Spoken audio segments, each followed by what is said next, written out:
ko belebeleba de kɛra an balimaw an ka premier ministre Choguel Kokala Mayiga a taara Wagadugu a taara Wagadugu Faransi kun kɛlen bɛ ka janfa dɔ labɛn Mali ni Burkina kama Mali ni Burkina frontière la ninnu ye terroriste ladon a ka bon hakili ma o de la ni wagati laban opération aérienne Mali ni Burkina c'est-à-dire ni mɔgɔ minnu b'a frontière la aw ɲininka chaque 20 minutes i bɛ avion ni mankan mɛn fi ni ma avion ye sanfɛ i bɛ drone ye sanfɛ i bɛ hélicoptère ye sanfɛ i bɛ cɛw ye patrouille la Mali ni Burkina frontière fɛnw bɛ ka kɛ yen bi a ka bon lakali ma quoi terroristes bɛ ka halaki kabako de don c'est-à-dire kow bɛ ka accélérer an ye terroristes ni communauté internationale ŋaniya ye Choguel a bɛ diplomatie dɔn Burkina premier ministre Apollinaire u bɛ diplomatie dɔn i m'a ye o de la u ko jamana ninnu ka fara ɲɔgɔn kan avec la Guinée n'an ma fédération kɛ n'an ma fara ɲɔgɔn kan jamana kelen tɛ se parce que an bɛ kɛlɛ min na kɛlɛ in ka bon Mali kɛlɛ ma a ka bon Burkina kɛlɛ ma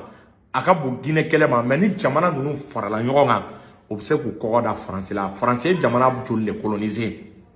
a ka ca plus de 7 à 8 pays bɔ a ye minnu coloniser n'i y'a ta k'a lajɛ n'an ma fara ɲɔgɔn kan a tɛ se k'u kɛlɛ dɛ donc o fara ɲɔgɔn kan baara de bɛ sen na Choguel sera Burkina a taalen Burkina min ye kabako ye d'abord non cɛ a b'a dɔn ko jamana ninnu bɛ ɲɔgɔn fɛ quoi Mali ni Burkina bɛ ɲɔgɔn fɛ c'est-à-dire Choguel taara gulokiba min na dɛ est ce que i y'a faamu n'an b'a fɔ ko Modibo Keyita ka gulokiba Choguel nalen fo a y'a guloki donni daminɛ guloki yɛrɛ tɛ ka sɔrɔ sisan Choguel ka descendre la aéroport la o guloki équivalent Thomas Sankara ka temps na Thomas Sankara ninnu fana tun bɛ min don guloki min fana n'i y'a ta k'a lajɛ o wagati n'a guloki tun bɛ don Burkina autorités fɛ Burkina premier ministre fana o guloki kelen de don i b'a fɔ ko filani fila i b'a fɔ ko filaniw i bɛ filaniw dɔn dɛ i b'a fɔ ko filani fila gulokiw ye kelen u bɔlen don wa o siw bɛ taa ɲɔgɔn na olu de filɛ ka ɲɔgɔn rencontrer Wagadugu aéroport belebeleba in na an bɛ wagati min na n balimaw ko caman bɛ minnu bɛ ka kɛ u kɛlen ka ɲɔgɔn ye n balimaw ɲɔgɔn ye foli ni fɛn ninnu bannen u taara baaraw de bɛna daminɛ Choguel ni ministre baden de taara fédération min bɛ ka fɔ Mali Burkina a bɛna accélérer de à 100 à l'heure balimaw a y'a bila u kunna nin kɛnɛ kan don bɛna fɔ an ye don min chemin de fer k'a daminɛ Wagadugu ka na Bamako ka taa Guinée o projet ni o baaraw o papier o bolonɔbila papier bɛ n'ale kɛ n balimaw nouvelle bɛ yen aw hakili sigi cɛ ni visionnaire fila de filɛ jamana ninnu premier ministre la wa président ninnu panafricain fila de filɛ nin ye n'u ye ɲɔgɔn kanu ka fara Mamadu Doumbia kan n balimaw o tɛmɛlen kɔ ko fanba yɛrɛ ye opération militaire de ye il s'agira des questions de défense parce que insécurité de bɛna to jamana ninnu bɛna fara ɲɔgɔn kan balimaw état major ɲɛmɔgɔw olu bɛ senna militaires bɛ Choguel ka délégation na militaires bɛ Burkina premier ministre ka délégation na n balimaw kabiri ala ye terroristes dan u ma deli ka min ye Mali ni Burkina frontière la o baara de bɛna ale daminɛ Burkina ye Faransi gɛn Mali ye Faransi gɛn donc u bɛna ale sigi ka réflexion kɛ opération min n'a bɛna kɛ a opération ɲɔgɔn tɛ ye terroriste kana ye Burkina terroriste kana ye Mali la Burkina village kana détruire Mali village kana détruire opération min bɛna wuli a opération a bɛna drone mobiliser a bɛna avion mobiliser a bɛna blindés mobiliser a bɛna cɛw mobiliser wa opération de baara daminɛ la bi Mali ni Burkina frontière la da bɛ terroristes ye sunɔgɔ t'u ye yɔrɔ a yɛrɛ b'a ye Burkina état major tuma bɛɛ u bɛ ka drone ka frappe yira Mali fɛnɛ la diɲɛ don o don Mali état major bɛ ka jahanama jigin terroristes minnu bɛ Mali ka côté la n balimaw lafiya tɛ terroristes ye bon ninnu bɛna fara ɲɔgɔn kan de ka bataillon bila sur place bataillon min bɛ nin terroristes ninnu ka u halaki k'u latunu a b'a dɔn baara dɔ bɛna kɛ Mali ani Burkina i b'a kalama ko ninnu y'u sama ka bɔ G5 Sahel la Burkina président ye hɔrɔn ye Burkina autorités ye hɔrɔn ye sari u ye Mali suit G5 ko la Assimi ye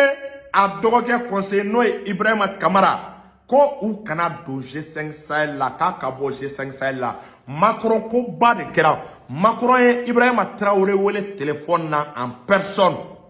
CEDEAO ɲɛmɔgɔ Alassane ani Embalo u ye Ibrahima Traoré wele en personne k'a ka taa G5 Sahel réunion na.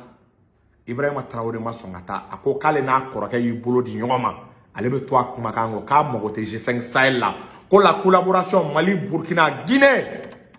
Est-ce qu'il y a faamu? Plus la fédération de la Russie. K'ale dalen bɛ o collaboration na o de bɛ se terroristes la ka tɛmɛ CEDEAO ka collaboration kan ka tɛmɛ G5 kan ka tɛmɛ OTAN ka collaboration kan. Burkina président y'a ka quatre vérités fɔ k'a ni Assimi bɛ baara kɛ k'a tɛ Assimi bila ni ma jɔsi ye quoi. Et n balimaw c'est-à-dire révélation de bɛ yen ko baw de kɛra o de sen fɛ Choguel y'a ye il faut accélérer le processus. Apollinaire Burkina premier ministre o fana ko ka jamana nunu fara ɲɔgɔn kan ka teliya parce que Sahel kungo terroristes u bɛ ka terroristes fara ɲɔgɔn kan de u bɛ ka regroupement kɛ Niger o bugu kana Mali ni Burkina frontière la donc ni Mali nunu ni Burkina farala ɲɔgɔn kan ka kɛ armée kelen donc il bɛ se ka opération kɛ Mali bɛ opération kɛ depuis le Burkina bɛ opération kɛ depuis le Mali donc tout est que terroristes la ni Mali est terroristes gɛn n'u bolila ka don Burkina Mali b'u si fo Burkina territoire kan Burkina fana ma gɛn n'u nana Mali la Burkina b'u si fo Mali territoire kan wa u bɛna les bataillons dɔw bila sur place bataillons mixtes dɔw composé de l'armée burkinabé et de l'armée malienne c'est-à-dire n balimaw fɛnba de bɛ ka kɛ an bɛ wagati min kɔnɔna la bi ni bɛɛ kan ka nisɔndiya n'a bɛ se ka kɛ fédération ko ye en même temps o sigilen ɲɛ bɛ tôt ou tard CEDEAO bɛ fɛ ka embargo bi Mali kan a bɛ fɛ ka bi Burkina kan Choguel ninnu Apollinaire Burkina premier ministre o sigilen ɲɛ b'a la parce que an kana ɲɔgɔn nɛgɛ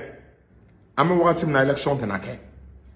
an Burkina peuple tɛna sɔn élection ka kɛ tant que dugu ma libéré Mali peuple tɛna sɔn élection ka kɛ tant que dugu ma libéré bon mun de bɛna kɛ CEDEAO bɛna essayer k'a bɛ sanction bin ni jamana ninnu kan CEDEAO bɛ taa sanction bin jamana ninnu kan o y'a sɔrɔ wari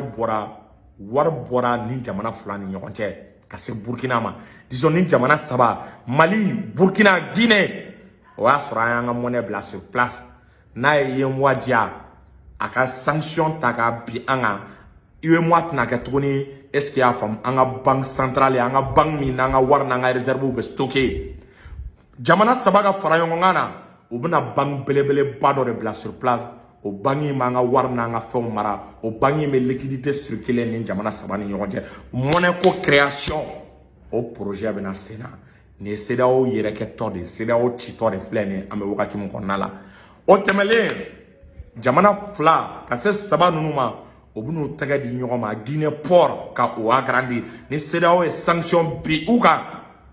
an bɛ Guinée port labonya Guinée port agrandilen don déjà chemin de fer terrain sira créera Mali Burkina Guinée o terrain sira bɛ minɛnw ladonni i b'a ye k'a fɔ camion ka va et vient bɛ nɔgɔya donc minɛnw an tɛ se ka isoler minɛnw bɛ bɔ Russie minɛnw bɛ bɔ Chine minɛnw bɛ bɔ diɲɛ fantan naani bɛɛ u bɛ jigin Guinée port la automatiquement train à grande vitesse TGV ninnu olu bɛ minɛnw donni ka taa jamana ninnu na donc hali a tɛ temps ta quoi o y'a sɔrɔ jamana ninnu douane ko ni fɛn ninnu banna c'est-à-dire i b'i ka mobili boli ka don Mali la i b'i ka mobili boli ka don Guinée i b'a boli ka don Burkina i tɛ ɲininka douane t'i lajɔ papiyew bɛɛ ye kelen jamana bɛɛ ye jamana kelen économie ye économie kelen sɔrɔ ye sɔrɔ kelen mais n bɛ min fara a kan sisan pour que baara ka teliya sisan Mali ni Burkina a ye nin yɔrɔ lamɛn a k'a ci Assimi ma a ye nin yɔrɔ lamɛn a k'a ci Choguel ma Mali ni Burkina sisan an mago bɛ bi pour que collaboration ka teliya Guinée la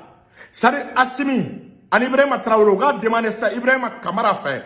Ibrahim Doumbia a tɔgɔ Mamadou Doumbia fɛ Guinée force spéciale min bɛ yen parce que nord terrorisme kɛlɛ Sahel force spéciale ka kɛlɛ de don donc actuellement kɛlɛ tɛ Guinée donc force spéciale min bɛ Guinée ka fɛɛrɛ kɛ ko force spéciale bila ka na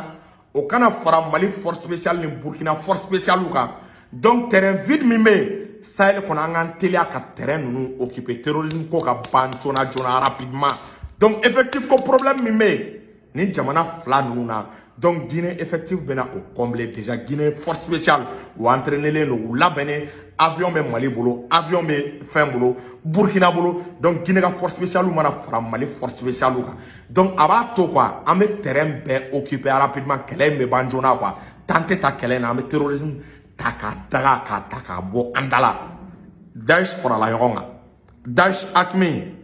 en sardine est-ce qu'il y a Moujao ani jinin ni nous fara la yonga muna Mali Guinée Burkina pourquoi ante fara yonga donc k'a fɔ Assimi nous ye c'est-à-dire ou ka Guinée force spéciale nous demander Mamadou Doumbouya rapidement donc au cas au plani jamana fla nous ka boloka donc au force terrain vide fin bien ça au bet terrain vide que ça soit du côté du Burkina que ça soit du côté du Mali au bet terrain vide nous occuper jona ka terrorisme daga boandala en 2 mois kalo fla terrorisme teye Burkina ateye est-ce qu'il y a famu et à trois boto flengono Mali konala donc au ko nga proposition ka ta au cloka donc bara baw de benale ke sénat domaine agriculture domaine courant domaine armée domaine ni au bɛɛ de la jamana nunu minnu tɛgɛ di ɲɔgɔn ma parce que CEDEAO bɛ ka janfa de labɛn wa CEDEAO ani américains u bɛ ka kuma dɔ fɔ n'a hakili b'a la u b'a la ko Centrafrique ko Russie k'u cɛ ka bɔ yen u bɛ ka Russie qualifier de ko Wagner k'u cɛ ka bɔ yen k'olu bɛ dɛmɛ d'u ma wa u bɛna o kelen de essayer k'u bɛna o fɔ ni jamana nunu ma donc jamana nunu kana u lamɛn u ka fara ɲɔgɔn kan u ni Russie ka collaborer baara ka ɲi baara bɛ ɲɛ volume kan salamu aleykum